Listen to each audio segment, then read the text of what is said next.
Our next speaker is one of my absolute favourite voices, and I actually had the real honour to teach Vicky public speaking training, and she was by far the most incredible person that I've ever taught, and I taught quite a lot of people now public speaking. And not just that, but I just love the way that Vicky communicates. She's totally herself and totally wacky. I think, didn't you write a whole haiku about a pimple or something recently? I wrote a whole monologue about it. Yes. Well, this pimple has a whole personality. Gone now, of course. Yes, rest its soul. Anyway, please put your hands together for Vicky!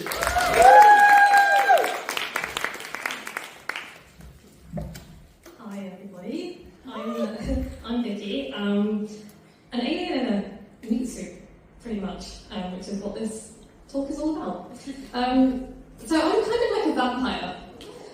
Unless you explicitly and very clearly invite me in, I'm afraid I will not be able to attend your little shindig.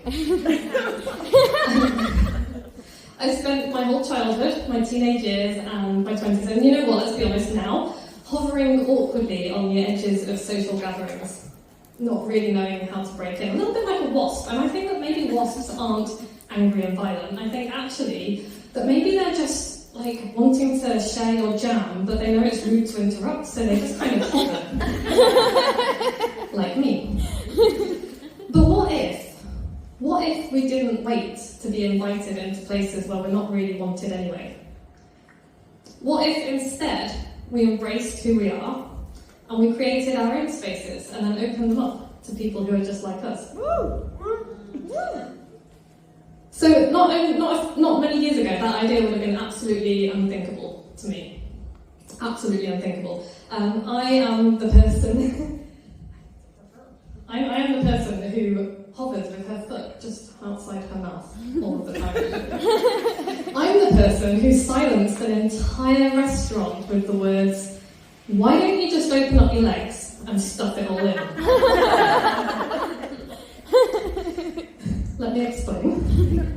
And you might be thinking that there are no circumstances under which it's acceptable to put those words in that order and say them out loud. And I get what you're saying, but just come on a journey with me, come on a journey. I want to show you what it's like having a brain that derails at every opportunity and tries to sabotage all of my social interactions. It was 2015. We were on a climbing holiday with a group of friends in the Greek island of Kalinos. Every morning we would go climbing before it got too hot, and in the evening we would gather for a meal. And on this particular evening, the conversation turned to weird things that adults say to children. Stuff like, curiosity killed the cat. Yeah, because we can't have children asking questions because they might accidentally dismantle capitalism. Or, my, haven't you grown? Well, yeah, that's literally what children do. Or my favourite on that evening, and something that I heard a lot growing up. Oh, but you're so tiny, but you eat so much, where do you put it all? You must have hollow legs. Now, the conversation moved on, as conversations tend to do, but my mind, it lingered on that idea of hollow limbs as a food storage solution. Because camels do it, they have a hump, one hump or two. And so I pondered the pros and cons of this for quite some time, probably about 10 minutes, and ultimately came to the conclusion that hollow legs as a food storage solution would probably cause more problems than it would solve, largely because of the role of bones in structural integrity. I'm thinking, like, nobody wants to be a jellyfish, right? And I floated back into my body just in time for my friend to say, "I'm absolutely stuffed, I couldn't eat another bite, but I really want some of those cinnamon dough balls." At which point I uttered the unhelpful and, with hindsight, slightly threatening suggestion to open up your legs and stuff it all in. Cue the most awkward of awkward silences. My entire table gaping at me, and because I said it really loud, neighbouring tables also silently gaping at me. I really wanted to die at this point. I did not die. I was very disappointed. That moment, and many like it, have stuck with me over the years, and probably will till the day I die. Not just because they wake me up at 4 a.m. in a cold sweat, but because they sum up what it feels like to have a brain that doesn't work the same way that everybody else's does. I don't understand the rules of people. I don't get it. I didn't get the manual that most other people seem to get at birth. I'm autistic, ADHD. Hello. And honestly, navigating social spaces is at best tricky and at worst really stressful. Horrible. Especially special events like weddings. We were invited to a wedding, as one is, and on the invitation, the dress code was casual. And so, I see people know where I'm going with this. And I chose a pair of jeans, a nice top, and some sneakers. And I was the only woman in trousers, let alone a pair of jeans. And people noticed. I'm going to another wedding in February, and the dress code is anything that makes you feel glam. And I'm sweating just thinking about it, because what the fuck does that mean? Family gatherings? They're next level as well, for a variety of reasons. My husband is the youngest of 6. His family gatherings are chaos. Lovely people, but chaos. When we get together, I am very, very quiet. I'm very much not like the person that my husband knows. And I used to think it was because I was introverted and shy, as I had always been told that I was. And, maybe that's true. But this past Christmas, I noticed something really interesting. When I was sitting there, withdrawn, I wasn't actually totally just freaking out. I was also observing, like ChatGPT. Other AIs are available. And this idea tickled me because AI is deeply problematic for a variety of reasons, but it's really familiar. Its modus operandi is familiar. It closely observes human behaviour. It notices patterns of behaviour. It gathers and analyses a shitload of data really fast, and it exhibits human-like traits in order to fit in. Oh no. It's me, I'm an AI. I use less water than an AI because I forget to drink it. I've got a really dry mouth right now. And so when I'm quiet in a social situation, it's not because I'm rude or freaking out, it's because I'm literally watching. I'm watching what you say, how you say it. I'm observing your facial expressions, because facial expressions are for other people. And I am watching how you move.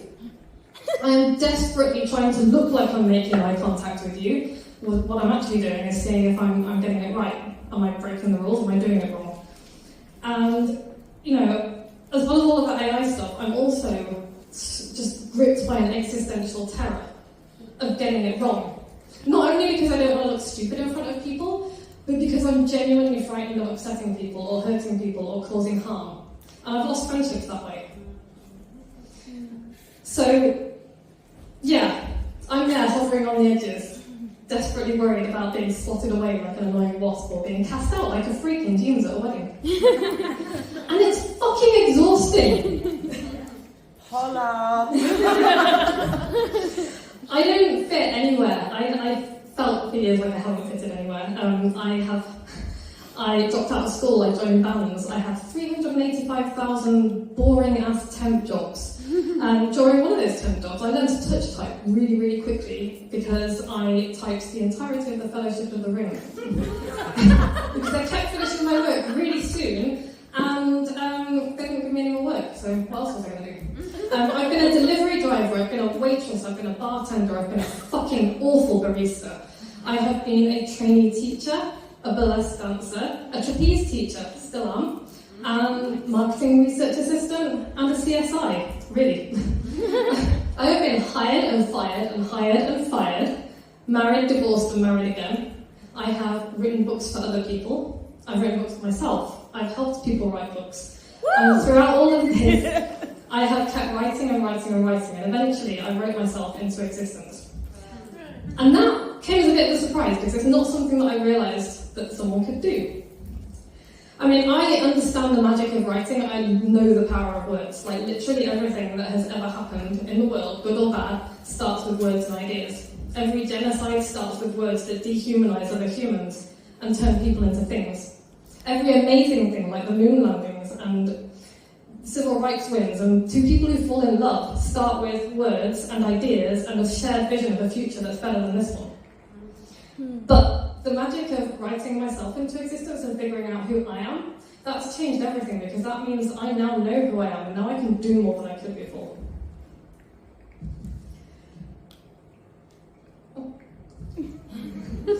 And so, after all this time, after a lot of beautiful, ugly, messy mistakes and a lot of laughter and tears and blood and sweat, this is kind of where I've got to. I know more or less who I am now, for now, at least.